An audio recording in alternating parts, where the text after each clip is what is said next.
dikeluarkan oleh perusahaan, tapi dengan cara sebesar-besarnya mengambil keuntungan dari calon pekerja migran. Tadi kita bisa buktikan mereka rata-rata diminta 45 juta sampai 52 juta. Itu baru sementara angka di mana posisi mereka masih dalam penampungan ilegal. Assalamualaikum warahmatullahi wabarakatuh. Halo sahabat dunia BNI, welcome back to my channel.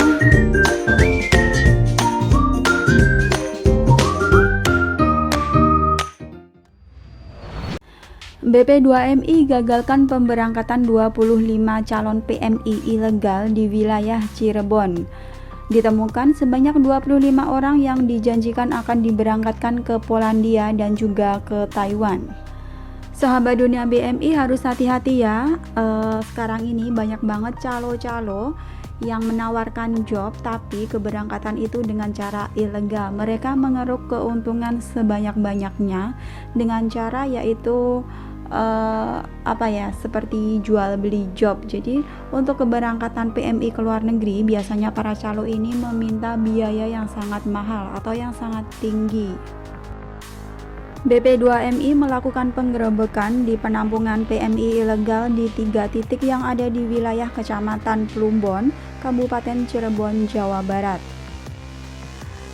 3 titik yang dijadikan penampungan calon pekerja migran Indonesia atau PMI yang diduga menjadi korban tindak pidana perdagangan orang atau TPO antara lain di sebuah perumahan Roro Cantik Desa Plumbon, Desa Karangasem, dan di perumahan Gria Kejuden, Kecamatan Plumbon, Kabupaten Cirebon. Dari hasil penggerebekan di 3 lokasi itu, kami temukan 25 orang yang dijanjikan akan berangkat ke Polandia dan juga ke Taiwan. Namun hingga saat ini mereka belum juga diberangkatkan, kata Beni Ramdhani, Kepala BP2MI pada tanggal 17 Oktober 2020 hari Sabtu. Hasil dari interogasi terhadap sejumlah calon PMI, rata-rata mereka berada di penampungan ilegal ini selama 2 bulan dan 1 tahun lebih. Bahkan mereka membayar dengan biaya 45 juta hingga 52 juta rupiah. Jumlah uang sebesar ini masih angka sementara ya guys, dengan posisi mereka masih berada di penampungan tersebut dan dikhawatirkan untuk kedepannya masih ada tambahan biaya hingga diberangkatkan ke negara tujuan. Di malam waktu operasi tersebut, pihak BP2MI membawa 6 calon pekerja migran Indonesia atau PMI untuk dilakukan pemeriksaan di kantor BP2MI. Ke-6 calon PMI ini kami bawa untuk dilakukan pengembangan, sisanya tetap tinggal di penampungan untuk dipulangkan ke asal daerah masing-masing, kata Bapak Beni Ramdhani. Berdasarkan pemeriksaan terhadap Titin selaku calo rekrutmen sekaligus penyedia penampungan, dijelaskan Bapak Beni bahwa Titin ini mendapatkan order pesanan dari PT Lintas Cakrabuana yang berada di wilayah Sidaraja Cilacap. Namun setelah dicek, PT Lintas Cakrabuana tersebut tidak ada atau tidak terdaftar. Yang ada yaitu PT Lintas Cakrawala Buana dan bukan di wilayah Sidaraja tapi di wilayah Jakarta, bukan di wilayah Cilacap. Bahkan PT itu pun sudah tidak aktif lagi. Mengenai kasus ini, pihak BP2MI akan terus melakukan pengembangan dengan melakukan koordinasi dengan ketenagakerjaan apakah izin atas perusahaan tersebut ada. Kalau Naker membuktikan PT ini adalah legal tapi fakta di lapangan terdapat penampungan ilegal, kita bisa kenakan pasal kepada mereka. Apakah ini bisa ditindaklanjuti ke pidana perdagangan orang? Maka kami serahkan ke Mabes Polri, kata Bapak Beni Ramdhani.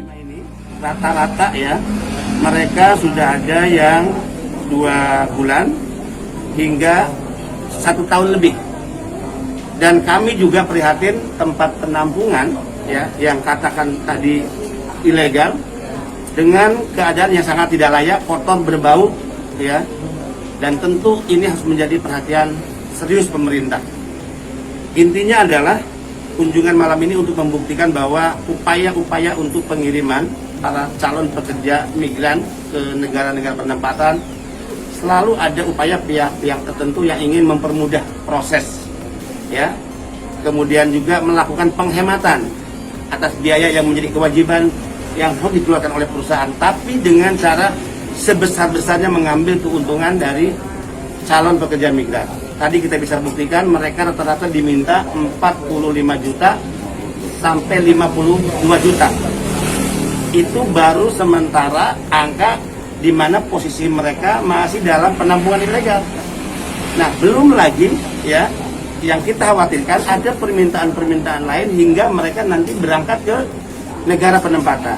Konsekuensinya apa atas uang yang dikeluarkan itu nanti ya mereka kalau memang keberangkatannya ilegal, mereka akan mendapatkan kesulitan yang secara umum dialami oleh mereka yang berangkat secara ilegal, eksploitasi, kekerasan fisik, kekerasan seksual, gaji yang tidak dibayar sesuai kontrak, pemutusan hubungan kerja secara sepihak, jam kerja yang melewati batas, bahkan juga ya banyak di antara anak-anak bangsa kita yang mengalami tindakan kekerasan yang berakibat pada kematian. Nah, apapun dia, mereka adalah musuh negara. Ya. Nah, makanya saya berulang-ulang tanya, pastikan siapa nama Ibu Titin? Saya Titin Martin. Bukan anggota TNI? Bukan. Yakin ya? Berita selanjutnya guys, puluhan karung berisi dagangan para PMI Hong Kong diamankan petugas di kawasan Causeway Bay. Sering terjadi ya guys, dan masih terulang dan terulang lagi. Polisi Hong Kong sita dagangan bak TKW berkarung-karung pada kemarin, hari Minggu. Penjualnya kabur barang tak bertuan. Pada tanggal 18 Oktober, polisi Hong Kong kembali melakukan razia terhadap pelanggaran yang sering dilakukan oleh pekerja migran, termasuk PMI yang sering berjualan di saat libur dan juga sosialisasi jaga jarak untuk mencegah pandemi meluas lagi. Dalam razia tersebut, petugas menemukan banyak barang dagangan di kawasan Causeway Bay dan tempat lainnya, namun barang-barang itu ditinggalkan pemiliknya. Mungkin karena lihat Pak D ya, jadi mbaknya yang jualan ini buru-buru kabur. Mengetahui banyak barang dagangan, lantas petugas tersebut mengangkut barang-barang itu, disatukan di dalam wadah plastik sampah besar, terlihat terkumpul beberapa karung dan dimasukkan ke dalam mobil untuk disita.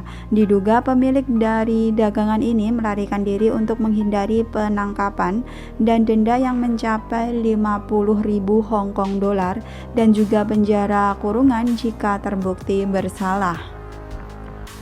Salah seorang PMI yang ditemui saat tengah berjualan makanan dan minuman mengaku tahu ada larangan dan pembagian selebaran tersebut, namun ia tetap nekat berjualan demi mencari uang tambahan.